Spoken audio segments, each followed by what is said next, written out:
avons besoin de toi. Nous avons besoin de ton feu, mon Dieu. Nous avons besoin de ta grâce, de ta miséricorde. Oh, mon Dieu, apprends de nous, Seigneur, à t'adorer. Apprends de nous à te louer. Apprends de nous à te glorifier, à t'exalter, à t'élever, Seigneur. À nous humilier, à nous dépouiller de nous-mêmes, Seigneur, te laisser toute la place. Merci, mon Dieu. Merci pour chaque frère, chaque sœur ici dans ta maison. Alléluia. Gloire à ton nom, Jésus. Gloire à ton nom. Alléluia. Saint-Esprit. Agis dans ces lieux par la puissance du Saint-Esprit. Alléluia. Alléluia. Seigneur, glorifie ton nom. Glorifie-toi par ta parole. Toi qui s'es fait libre, tu vas parler à travers ce livre. Parce que tu es ce livre. Et chaque page de ce livre glorifie ton nom. Chaque page élève le Père, le Fils et le Saint-Esprit. Seigneur, c'est ce que nous voulons ce matin. Que tu répands la puissance du Saint-Esprit dans les cœurs. Une parole de connaissance, parole de sagesse, que tu accordes à ton peuple qui a soif de toi. Jésus, glorifie-toi. Glorifie-toi et donne gloire à ton nom. Donne gloire à ton nom. Ta parole libère, ta parole guérit, ta parole restaure. Par le nom puissant de Jésus, je proclame encore ta sainteté, ta gloire, Jésus-Christ. Tu nous as donné le Saint-Esprit qui nous révèle toute la vérité. Et je prie que ce lieu soit habité par toi, que rien ne puisse nous distraire. Ce matin, je lis tout esprit qui ne te confesse pas par le nom puissant de Jésus. Tu as donné l'autorité à tes enfants. Tu as donné l'autorité aux hommes, aux femmes aussi, qui ont reçu la plénitude du Saint-Esprit. Seigneur Jésus, tu es au milieu de nous. Tu disposes les cœurs. Tu inclines les cœurs à l'écoute de ta parole. Et je bénis ton nom. Donne gloire à ton nom. Vous pouvez reprendre place. Que le nom du Seigneur soit béni, glorifié. Alléluia. Sa parole est la vérité. Sa parole est la vérité. Et on bénit Dieu pour cette parole qui nous a laissés. Elle est plus précieuse que l'or et l'argent. Amen. Voilà. Ce matin, ce qui est venu dans mon cœur, c'est... Je ne sais pas s'il va être court, mais certainement le message va être court. Tout dépend de l'Esprit de Dieu. Et je veux pouvoir prendre plus de temps aussi dans la prière, laisser la place aussi à la prière. On a besoin de prier, on a besoin de prendre parfois des passages qui vont nous pousser à prier, pousser à chercher la face de Dieu. Et des thèmes aussi qui nous interpellent, comme ce thème que j'ai choisi ce matin, la dimension de la parole et de l'esprit. Ou bien la dimension de la parole, de la révélation. Parce que parfois, il faut rajouter la révélation. On a besoin d'une révélation qui se fait aussi avec l'Esprit de Dieu.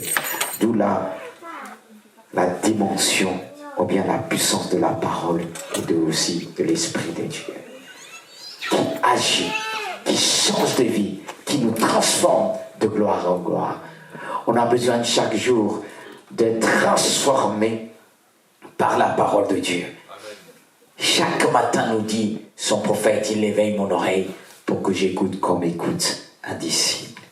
Et on a besoin d'entendre cette parole qui nous donne une autre dimension, qui nous aide vraiment à percer, à aller plus loin, à grandir vers une maturité selon Dieu, pas selon les hommes. J'ai besoin de grandir. Et j'ai dit, Seigneur, donne-moi toujours une autre dimension pour que je puisse opérer, pas simplement en tant que fils, mais en tant que prince, en tant que roi. Parce qu'il ne faut pas oublier que Dieu disait à Moïse, je te ferai Dieu devant Pharaon. il a donné cette dimension qui lui a permis d'opérer. Car Moïse a reçu une parole de révélation, un réma qui le concernait sur l'identité qu'il avait reçue. Et nous avons besoin tous d'opérer selon l'identité, l'appel que nous avons reçu. On ne doit pas opérer en tant qu'enfant, mais en tant que fils. Et à remarquer quand il parle de Jésus, il dit, Jésus, enfant, grandissait en grâce et qu'encore statut et en sagesse. Enfant. Mais plus tard, le Père va dire, celui-ci est mon fils. Lorsqu'il est sorti des eaux, dans les eaux de Jourdain, il reçoit la plénitude jusqu'au revêtement de la puissance de Dieu.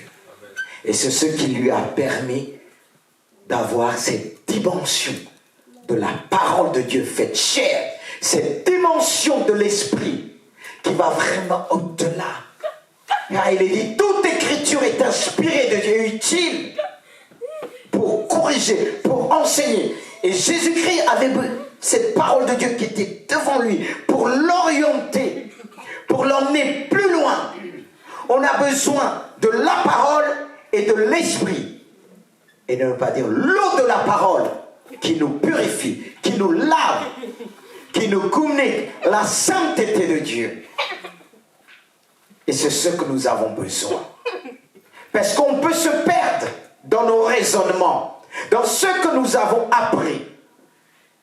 Parce qu'on a remarqué une chose. La plupart des plus grands théologiens ne font pas souvent des miracles. Pourquoi? Parce que c'est très rempli. Je ne dis pas qu'on n'a pas besoin. Mais remarquez bien, ceux qui font tas de miracles, ce sont qui opèrent dans la simplicité.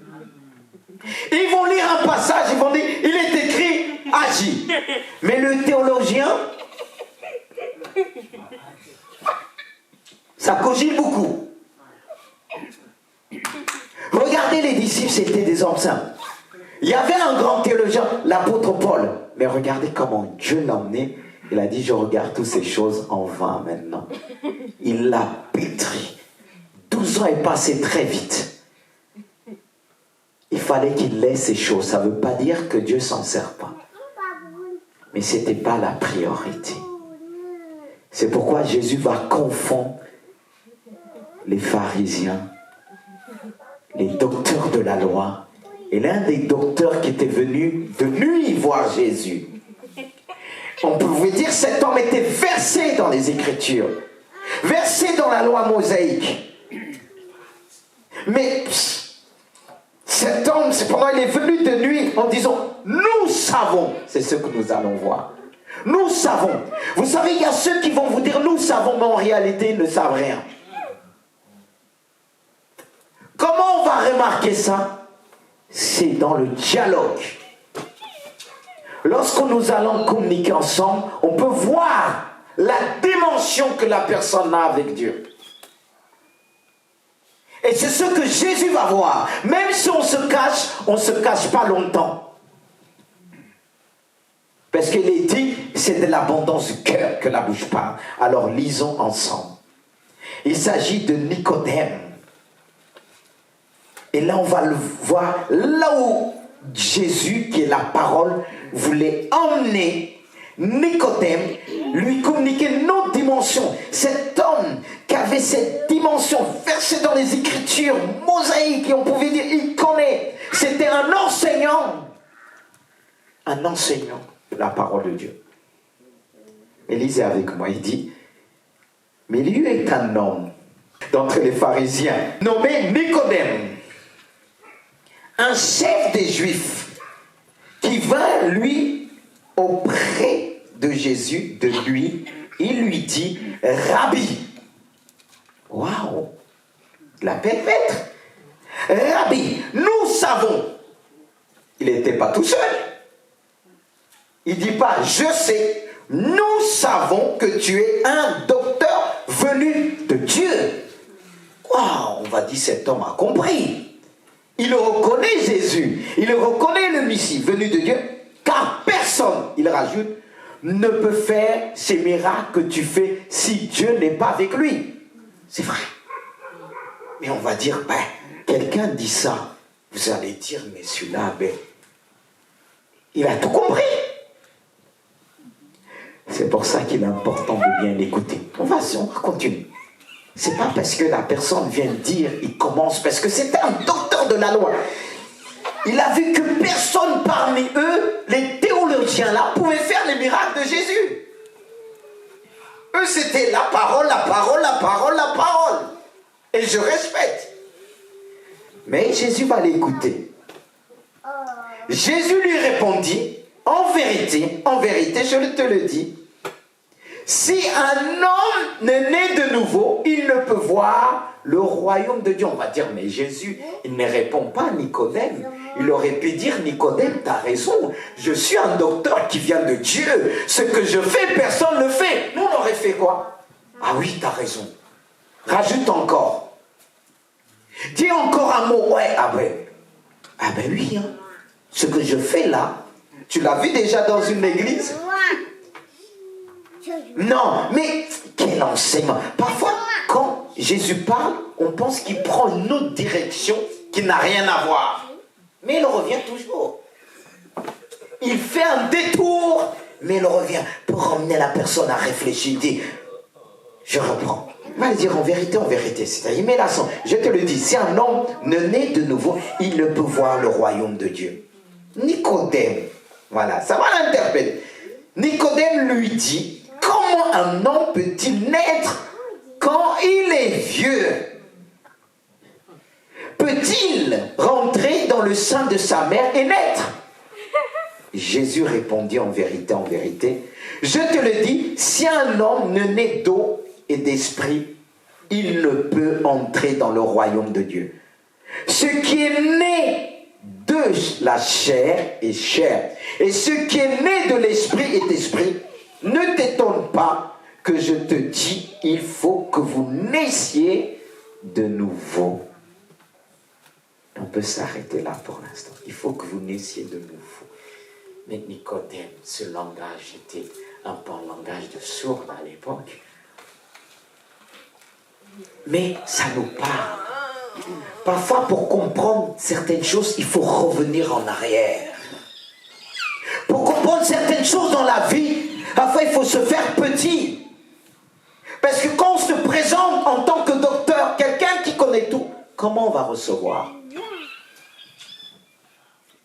Si tu te dis que j'ai tout vu, j'ai tout connu, or qu'on est toujours des chrétiens en devenir. Comment le maître va nous apprendre des choses qui sont encore cachées? Parce que c'est un message caché devant Nicodème. Mais il va utiliser des termes pour débloquer la situation. Jésus ne voulait pas le laisser ignorant. Mais ce qui peut nous échapper, ce qu'on n'écoute pas souvent, ce qu'il faut écouter. Comment comprendre les choses? Comment analyser?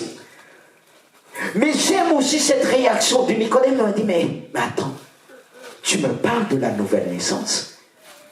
Moi qui est vieux, comment cela peut se faire? Mais lui qui a dit à Jésus, personne ne peut faire les miracles que tu fais, il devait se dire, ce langage, c'est un langage des signes, des miracles. C'est un miracle, un message codé qui produit le miracle. Parce que quelqu'un qui fait du miracle, dans son langage, il emmène les gens à saisir ce qui vient de Dieu, le miracle. N'est-ce pas, nous disons, s'il y a la foi, il y a un langage de la foi. S'il y a des miracles, il y a un langage qui produit le miracle. Et ça, c'était un langage qui produit le miracle en disant, il faut que vous naissiez de nouveau. Et il dit, si un homme ne naît d'eau et d'esprit, il ne peut rentrer dans le royaume de Dieu. Car le peuple juif parlait beaucoup du royaume de Dieu. Et c'était vraiment leur point principal et déterminant pour attendre le retour de Messie. Mais cet homme ne pouvait pas saisir le message du royaume. Et Jésus va lui donner les clés. Si tu veux rentrer Dans le royaume, tu dois passer par là. Par la parole, l'eau de la parole. Il parlait de la purification. Il parlait de la sainteté. Car sans la sanctification, nul ne verra le Seigneur.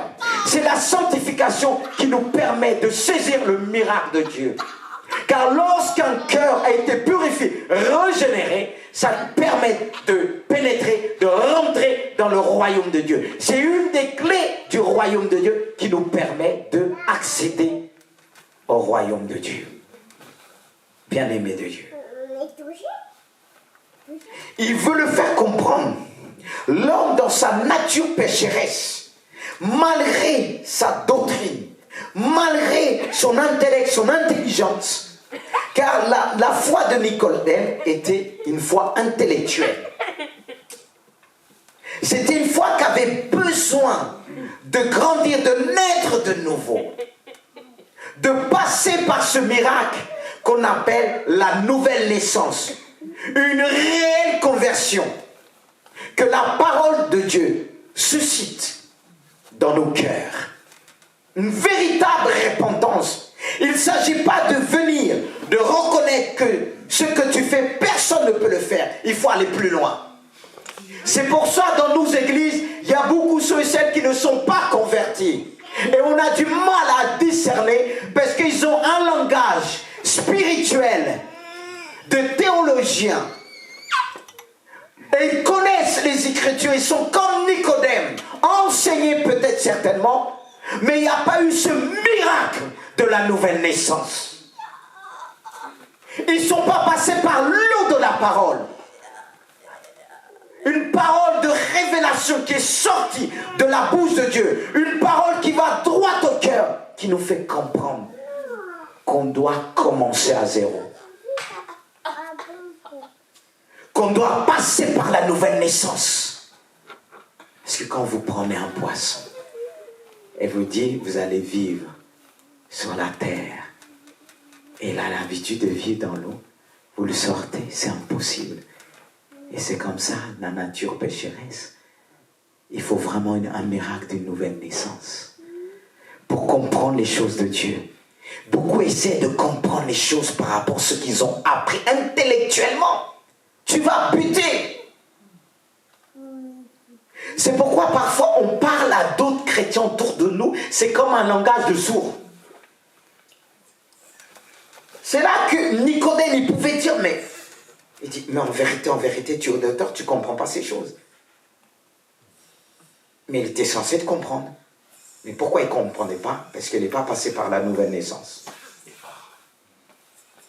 Il n'est pas passé par la nouvelle naissance. Il fallait passer par l'eau de la parole que Jésus-Christ va annoncer plus loin.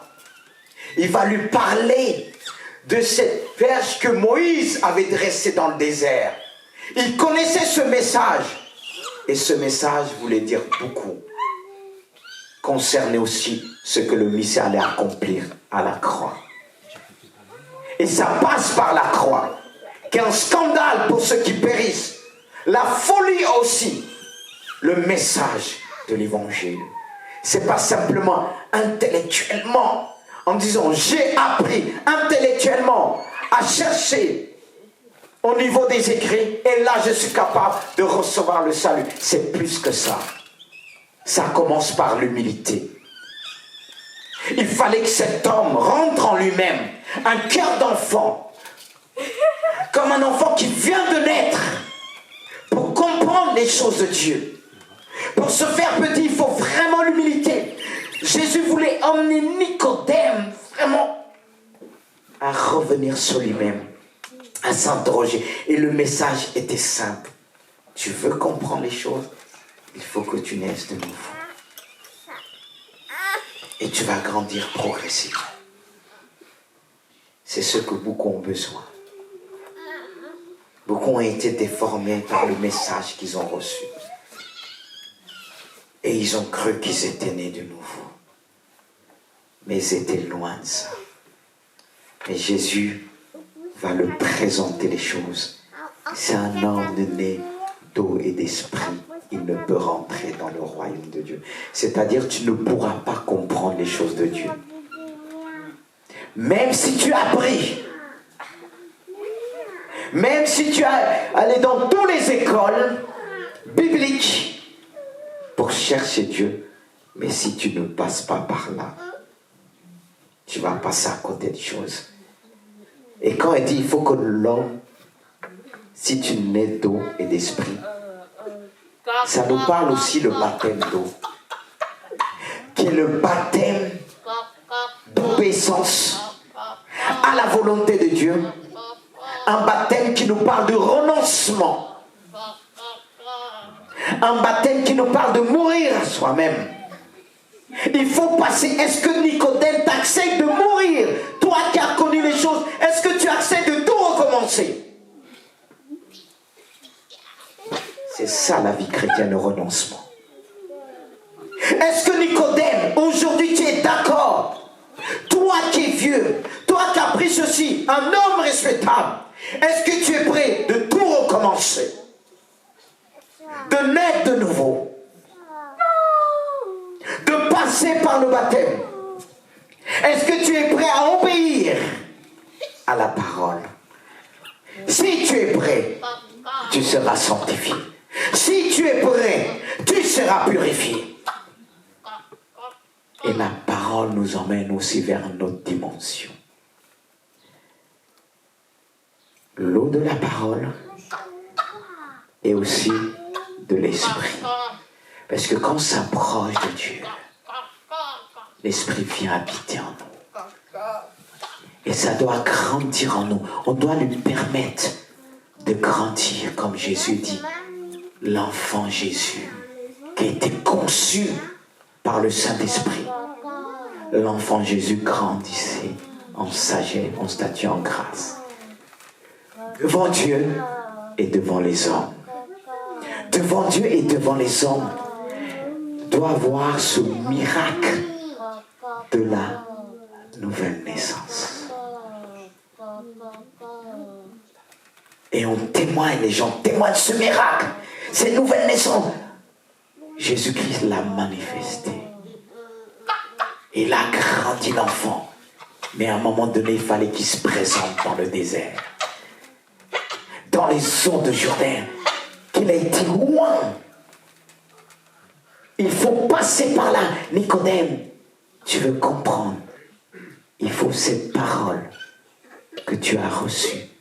Par cette parole, tu dois naître de nouveau. Et par cette parole, tu dois naître aussi d'esprit. Tu dois accepter et recevoir une autre mentalité. L'Esprit de Dieu qui va t'emmener à ouvrir tes yeux. Et l'Esprit de Dieu qui va te conduire à recevoir pleinement le Saint-Esprit. Et Dieu nous accorde aussi une autre dimension à travers l'Esprit de Dieu. C'est pourquoi on disait Jésus, cet homme, ils étaient étonnés. Il n'a pas appris comme nous. Il ne prêche pas comme nous. Et les huissiers qui sont venus capturer Jésus, ils pouvaient dire, jamais homme a parlé comme cet homme. Parce que cet homme a pris le temps de grandir. Et plus il grandissait, plus il laissait la place à l'Esprit de Dieu. Est-ce qu'on laisse la place à l'Esprit de Dieu? Comme il est dit, j'ai partagé à la semaine, Jésus, lorsqu'il a pris le baptême, lorsqu'il a reçu le baptême, une parole s'est fait entendre dans le ciel. Si est mon fils, en qui j'ai mis toute mon affection. Et Jésus qui a reçu ça, mes frères, mes sœurs, l'amour de Dieu, par le témoignage qu'il a aussi reçu par le Saint-Esprit, il est dit que Jésus-Christ était rempli du Saint-Esprit. Et le fait que Jésus était rempli du Saint-Esprit, c'est là qu'il a été conduit. Il a été conduit dans le désert, dans une épreuve, mais il a triomphé. Si on est né de l'Esprit, on va triompher toujours. Alléluia. Si Si on est né de l'Esprit, on va toujours triompher par la puissance du Saint-Esprit. Il nous accorde ses grâces. On doit triompher, frères et sœurs. Alors ce que vraiment, je voulais vous dire, mes frères, attention à tout ce que nous avons appris. Parce que le fait que nous avons appris, Dieu peut utiliser des gens simples, on va être comme Nicodème. Au lieu de venir de jour, on va venir de nuit. Au lieu d'adhérer à certaines églises, on va adhérer de nuit. Mais on va dire de loin, mais on sait que Dieu agit. Mais on est loin. Ça se voit dans notre contribution. Comment Dieu parfois choisit les choses viles pour confondre les sages, ceux qui se disent forts. Et Nicodème qui est venu de nuit, pourquoi il n'est pas venu de jour? Lui qui dit on reconnaît ce que tu fais, ça vient pas ça peut pas venir d'un homme ordinaire, mais ce que tu fais, nous savons. Mais nous savons, il était le seul. Ils étaient où les autres? C'est là qu'on comprend bien, c'était beaucoup intellectuel. Et cette foi avait besoin de grandir. J'ai rien contre une foi intellectuelle, mais elle ne doit pas rester intellectuelle. Elle doit grandir. Elle doit se développer. Parce que c'est vrai qu'on a l'intelligence, mais remarquez bien, ceux qui sont trop, ça réfléchit d'abord avant de dire, il met déjà en place tous ceux qui savent faire, et qui peuvent prier intellectuellement, bien préparé. Mais est-ce que c'est conduit de l'esprit? Et on peut aussi bien prêcher. Très bien. Mais est-ce que ça va persuader les cœurs, toucher, convaincre? Mais l'esprit veut convaincre au milieu de nous. Bien-aimés de Dieu. C'est pourquoi il faut passer par là si on veut rentrer dans le royaume de Dieu. Mais vous savez que le salut aussi, on peut le perdre. On peut, si on reste enfant, il y a ceux que la Bible bat par des chrétiens charnels et des chrétiens qui marchent dans l'esprit. Comme disait l'apôtre Paul à certains de l'église de Corinthe, je ne peux pas vous donner une nourriture solide parce qu'ils ne pouvaient pas le prendre. Et si on passe par la nouvelle naissance, on doit grandir. Un enfant change de statut. D'enfant, il passe fils et il devient un homme. Une femme mûre. Mais qu'est-ce qui va faire grandir l'enfant? Il faut bien qu'il se nourrit convenablement. Si l'enfant ne se nourrit pas convenablement, s'il se nourrit mal, ça va troubler un peu sa croissance morale, spirituelle, voire physique. Il faut que l'enfant puisse bien se nourrir. Mais le problème d'aujourd'hui, que se passe, qui empêche les enfants de Dieu bien grandir, il y a une question de nourriture. Oui. Et ça aussi, ça peut nous empêcher de rentrer pleinement dans le royaume, parce qu'il dit, il faut que... Il parle de la nez d'eau et d'esprit. Et il faut bien suivre le processus, les étapes de la croissance. Et ce qui va me permettre de bien grandir, c'est la parole de Dieu. Mais je vais vous poser une question. On est venu dans le monde par une mère et un père. Voilà. Et quand l'enfant, Dieu confie aux parents et il leur donne des instructions, même si aujourd'hui on voit qu'il y a quelque part des loupés, parce que le diable ne dort pas. Le diable va tout faire pour détruire, pour arrêter pour mettre des choses dans le cœur de la mère, du cœur du père. Et qu'eux-mêmes, ils vont mal nourrir l'enfant. Parce que quand je parle de la nourriture, elle est physique, elle est aussi morale et spirituellement. Je dois me soucier de la vie spirituelle, morale de l'enfant. Et Dieu nous rappelle ces choses. Même si Dieu a établi les choses dans la vie normale, il est établi spirituellement.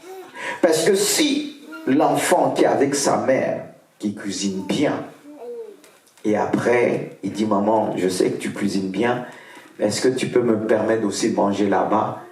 Ta copine là elle cuisine bien. Après il dit maman aussi, ta cousine de l'autre jour cuisine bien, je vais aller manger là-bas. Qu'est-ce qui risque d'arriver? Toi tu connais l'enfant, tu sais que tu t'es habitué, tu sais que les choses qui passent, les choses qui passent pas. Mais l'enfant, quand il part ailleurs, il va dire, mais je vais profiter aussi. Je vais aller manger avec les amis, mais je vais prendre un gros kebab. Je vais prendre une bouteille de coca. Mais toi, tu vas pouvoir le dire, ne fais pas ça, mon enfant. Mais ta voisine n'aura pas la même autorité, surtout si c'est son copain qui l'a invité. Pour aussi, c'est normal. La voisine aimera bien que ton enfant vienne te dire, ah, la voisine, elle est gentille. Elle est bien. Mais ça ne suffit pas. Il se peut qu'elle a donné des choses que tu sais que ça ne passe pas. Parce qu'il est né devant toi, tu as vu. Mais aujourd'hui, qu'est-ce que le diable essaie de faire? Il y a des mamans, des papas partout. Et on mange partout. Mais l'enfant qui va manger, parfois ça te blesse ailleurs. Dis maman, la voisine, est-ce que tu peux faire comme la voisine? Est-ce que ça te réjouit? Un jour ça passe, après l'enfant il voit que tu... Mais maman, je te dis, fais comme la voisine. Mais tu peux lui demander comment elle prépare son plat. Mais c'est pas parce que son plat est meilleur. Tout ce qui est nouveau paraît meilleur. Et c'est pas meilleur. Mais c'est exactement ce qui se passe dans le monde des églises aujourd'hui. Toi qui vois dans une église, on prêche feu, fire, non, tout ça, les gens, mais tu vas dire, hey, pourquoi on ne le fait pas? Mais est-ce que tu es arrivé à ce niveau-là? Si eux, on leur donne déjà une nourriture des gens de 18 ans, et toi, à peine, tu viens d'avoir 10 ans de la vie spirituelle, tu réclames déjà. Et s'il dit par exemple là-bas, on fait des veillées tous les jours de 5 heures, est-ce que toi tu peux le faire? Non mais, c'est ce qui se passe aujourd'hui. C'est pour ça que les pasteurs sont confrontés à un vrai dilemme aujourd'hui. Un vrai problème. C'est-à-dire, ça mange, tac, tac, tac, tac. Et en plus aujourd'hui, dans le monde, aujourd'hui c'est super, tu appuies sur le bouton, la nourriture, elle vient chez toi. Tu commandes une pizza, elle vient chez toi. Tu commandes du coca, c'est dry maintenant, ça, c'est vite fait. Mais c'est aussi dry à la télé. Internet. Tu n'as pas besoin de te déplacer, tac, tac, tac, tac. Tu vois? Tu te nourris. Imagine, tu places un enfant, tu dis, je vais voyager. 1 mois, reste à la maison. Tu sais qu'est-ce qu'il faut. Tu le fais confiance. Maman, il dit, ah, maman, fais-moi confiance. Et tu pars. Mais tu vas voir qu'il a pris de partout, coca. Boum, boum, boum, boum, boum, boum. Et Nutella qui est caché dans les chambres. Je ne sais pas si vos enfants ne faites pas ça. Ils cachent. C'est quand vous allez nettoyer, c'est là que vous découvrez pas mal de choses. Planqué. Tac, tac, tac, tac, tac, à côté. Mais tu as dit, mais comment il a vu ça? Voyez? Mais il y a des choses qu'on ne peut pas vous faire confiance. Vous comprenez? Il y a des choses, on ne peut pas vous faire confiance. On vous aime. Désolé de vous dire ça, macho. Il y a des choses, il faut papa et maman. On est passé par là. On ne peut pas vous faire confiance. Vous allez dire, mais papa, fais-moi confiance. Tu vois le voisin là, il va dormir chez son copain à gauche, à droite. Non mais moi, quand il vient, on va discuter. Je leur parle des réalités. Que moi, j'ai failli y passer à côté. Mais là, il comprend. Mais c'est ça aujourd'hui, vous voyez. Le vrai problème, l'être humain n'est pas satisfait. Moi, c'est nourriture. Maman prépare des bonnes nourritures. Aujourd'hui, on a du mal à... Une fois que tu finis, tu présentes, je ne mange pas. Mais pourquoi? Tu prépares un bon gâteau maison, mais on préfère des gâteaux là, qui tu vas manger, un truc qui va te faire grossir à la minute qui va suivre. Mais c'est un peu comme ça spirituellement. Mais comment vous voulez qu'aujourd'hui, c'est pas tellement difficile? Comme je disais à un ami, il était content, réunion sur Zoom. Il a commencé à avoir des personnes partout. J'ai dit, il démarre dans le ministère, même s'il est plus vieux que moi, il commence à avoir des responsabilités. Il dit, j'ai commencé à le dire, mon frère, même si tu as 3 personnes, fais avec. Il dit, non, les gens des États-Unis, j'ai des gens du monde, de partout. Quelque temps, il est venu et a dit, Élie, c'est dur. En fait, quand on vient me voir, on va ailleurs, on va... J'ai dit, mais ce ne sont pas des enfants, il faut commencer avec 3. Mais lui, au départ, il pensait, ouais, mais ces gens, en même temps, ils étaient partout. Le jour qu'il va les donner les pinards, ils vont partir. Ils vont dire, moi, j'aime pas les pinards. C'est ça. Et des bons haricots verts. Qu'on a eu du mal quand on était petit. Je reconnais, on a eu du mal. Et les parents disent, tu manges. C'est ça aussi, eux, ils étaient durs un petit peu, mais bon, on allait vomir, il y avait la poubelle, tout le monde faisait style qu'on a débarrassé l'assiette, mais c'était dans la poubelle. Ne faites pas ça, hein, les gens ne faites pas ça. Ils croyaient, on avait dit, on a mangé. Moi, mes enfants croyaient que j'avais pas vu, vider dans la poubelle, mais on est passé par là. Et on est passé comme mon cousin quand il était petit. Quand je suis arrivé, il m'a bien accueilli. Tu veux quoi? Du coca, telle boisson? Mais tu crois que tu vas me faire ça? Tu vas me servir un petit peu, après derrière moi, tu vas vider la bouteille. Après, tu vas dire c'est le cousin Lys qui est arrivé. Il a rigolé. Mais vous voyez comment aujourd'hui, quand je parle de ça, c'est pour vous faire réaliser pourquoi nos églises ne grandissent pas. Il y a un temps pour tout. Quand tu as bien pris dans ta maison, c'est là que le discernement commence. Amen. Quand tu vas voir quelque chose pas normal chez l'autre, tu vas dire, maman, on a essayé de me donner ça, mais j'ai refusé.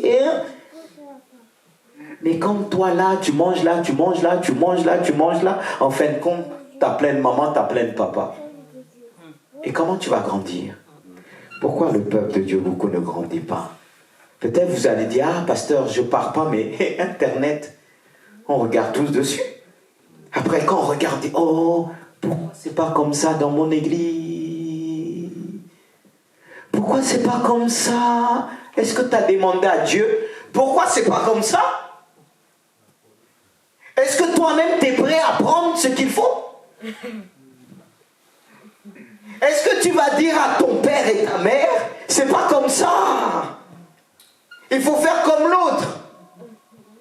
Mais on le sait, mais spirituellement on le fait.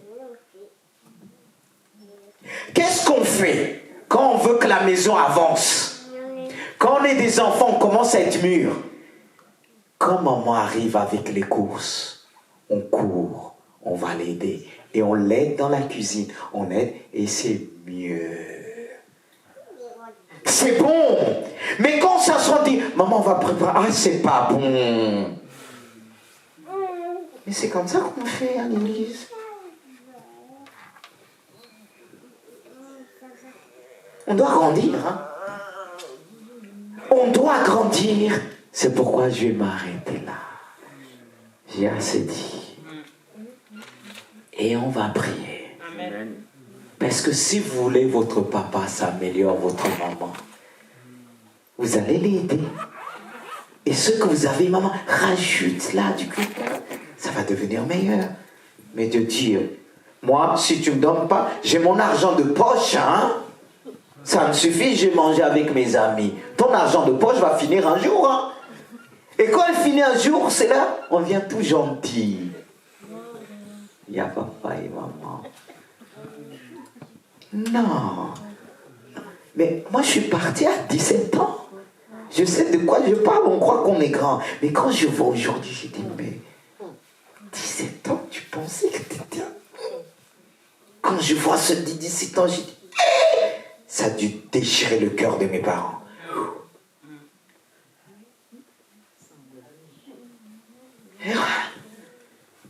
Il y a des choses qui déchirent. Des responsables à l'église, on croit, mais non, Seigneur, non, je m'arrête là. J'ai bien dit, je m'arrête là. Alors prions. Saint-Esprit, tu vas faire les choses, le reste dans la prière. Est-ce qu'on peut se mettre debout? Alléluia. Saint-Esprit, j'ai demandé un chant derrière. Oh là là, ah. Et en plus, Dieu a tellement préparé des choses aujourd'hui, la nourriture. Les chants qui étaient là, qui nous ont donné à manger. Et on va manger encore. Ça, c'est le dessert. On a pris l'entrée, il y avait les plats. Ça, c'est le dessert, frère. Ouvre ton cœur. Que Dieu puisse te bénir encore. Oh Seigneur, merci pour ta parole. Qui nous parle. Qui nous ramène vers la vérité. Tu es la vérité. Nous voulons pas être comme Nicodème qui est venu de nuit. Seigneur, nous voulons être fiers de nos parents. Ils n'ont pas tout reçu, c'est vrai. Mais l'amour change dans les cœurs. Si j'ai l'amour pour mes parents, si j'ai l'amour pour le responsable spirituel, ça leur donne la force d'aller chercher. Ça donne la force aux parents d'aller chercher encore pour pouvoir nourrir. Et ça nous apprend. Seigneur, peut-être on n'a pas grand-chose, mais nous avons l'essentiel, l'amour. On a vu des parents qui n'avaient pas grand-chose, qui se privaient en Afrique. J'ai connu des personnes qui se privaient pour donner à leurs enfants. Mais moi, je l'ai connu. C'est pourquoi quand je suis revenu en France, tout ce qui est caprice, j'ai vu ma mère se priver. On a connu la famine. On a appris à faire la différence. Que ce qu'on rejette, c'est que ce que ta mère, ton père a. Pourquoi tu méprises? Reçois. Tu pourras comprendre le sens de l'amour. Une mère qui se prive. On vit dans un monde difficile. Et un homme de Dieu qui se femme de Dieu, qui se prive, qui va chercher du temps dans la prière. Même s'il n'y a pas tout. Il va chercher loin. Et quand on donne la chose, c'est quelque chose qui a de la valeur. Et c'est quelque chose que tu comprendras quand tu vas grandir. Tu vas connaître ta mère, ton père s'est battu. Tu n'as pas eu comme les autres une vie facile. Mais ce que tu reçois, c'est le tout. Alors recevez. Recevez l'humilité de Dieu. Qui nous permet de voir par la puissance du Saint-Esprit. Voir ce que les autres ne voient pas. Considère chaque événement de ta vie. Oh Dieu, je prie. Apprends-nous l'humilité. Apprends-nous l'humilité. Ne méprisons rien, les petits commencements. C'est pourquoi ce qui compte de ma vie, ce n'est pas oublier d'où je viens. Avoir toujours une photo peut-être de moi qui montrait que quand quelqu'un regarde cette photo, il n'a pas envie de regarder. Qu'on dira, mais c'est cette photo que je préfère, là où tu te présentes bien. Je dirai non, celle-là me ramène dans l'humilité. Me ramène d'où je suis venu.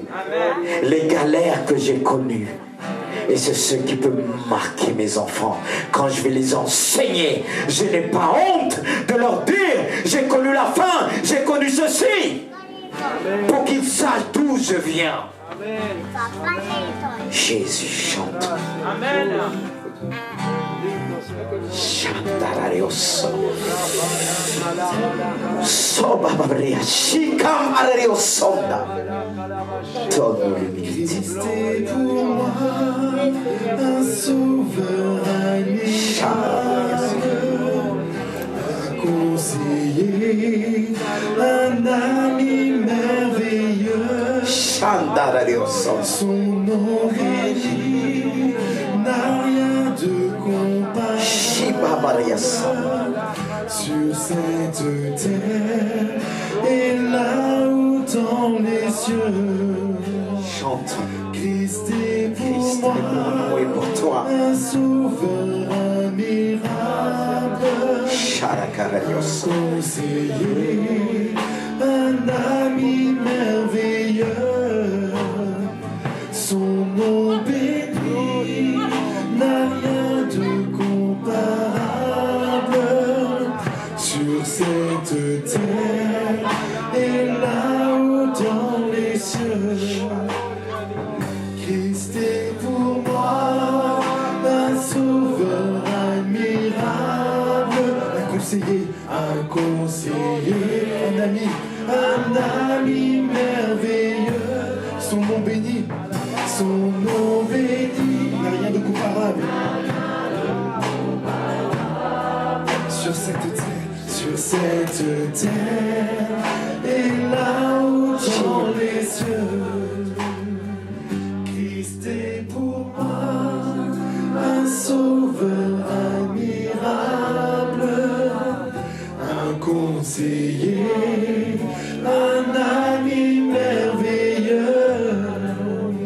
Son nom béni n'a rien de comparable sur cette terre et là-haut dans les cieux.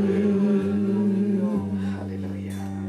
L'Esprit de Dieu nous emmène vraiment à se connecter avec le ciel. L'Esprit de Dieu est présent. C'est l'Esprit de Dieu qui te saisit. C'est l'Esprit de Dieu qui te dit, je connais ta situation. Il est vrai que lorsque tu te prépares à lire la Bible, ce qui t'arrive d'un coup, c'est des maux de tête. Et ce qui vient, qui t'arrive aussitôt, c'est comme si tu voyais plus rien. Mais le Seigneur veut te libérer de ce qui t'empêche de lire. Et pourtant, quand tu es devant autre chose, tu peux lire facilement. Tu n'as pas des maux de tête. Mais comme par hasard, quand tu lis la Bible, c'est difficile. Approche-toi que je puisse prier pour toi. Dieu veut agir. Toi qui es concerné, approche-toi. La puissance de Dieu est présente. Celui que nous avons invoqué, celui qui t'aidera à grandir, tu dois te nourrir de la parole de Dieu. Alors approche-toi, Dieu te donnera la soif par le Saint-Esprit.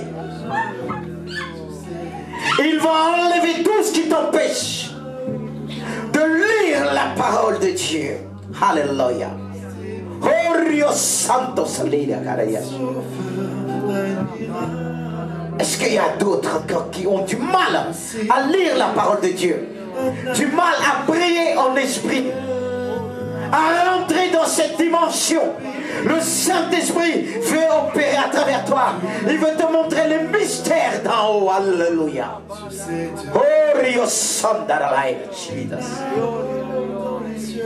Continuons à chanter pour la gloire de Dieu pendant que j'ai prié pour ces bien-aimés qui se proches. Alléluia. C'est vraiment un pas de foi. Il y a beaucoup de choses qui nous empêchent. Tu ne te nourris pas convenablement. Mais Dieu a besoin de te remplir du Saint-Esprit, de cette puissance qui va te permettre, lorsque tu vas ouvrir la parole de Dieu, ça va découler tout seul. Cette facilité de voir, de comprendre, de rentrer, de recevoir pleinement la puissance du Saint-Esprit. Approche-toi au nom puissant de Jésus. Oh Riosona, chantons pour la gloire de Dieu. En même temps, vous qui êtes assis, tendez les mains vers ce lieu, vers devant. J'ai besoin de vos prières. On a besoin de la parole de Dieu. On vit dans un monde de troubles. L'ennemi agit pour déstabiliser les chrétiens. Mais nous prions. Oh Riosona, Saint-Esprit, qu'il reçoit. Tu vois tous les blocages, tout ce qui l'empêche de lire et comprendre la parole, que les écailles puissent tomber au nom puissant de Jésus, au nom puissant de Jésus, au nom puissant de Jésus. Libère-le. Seigneur, enlève tous les écailles au nom puissant de Jésus. Tout ce qui l'empêche par la puissance du Saint-Esprit dans son cerveau, rétablit ce qui a été abîmé. Tout ce qui a été abîmé. Au nom puissant de Jésus, tout ce que l'ennemi a détruit, l'empêcher de comprendre.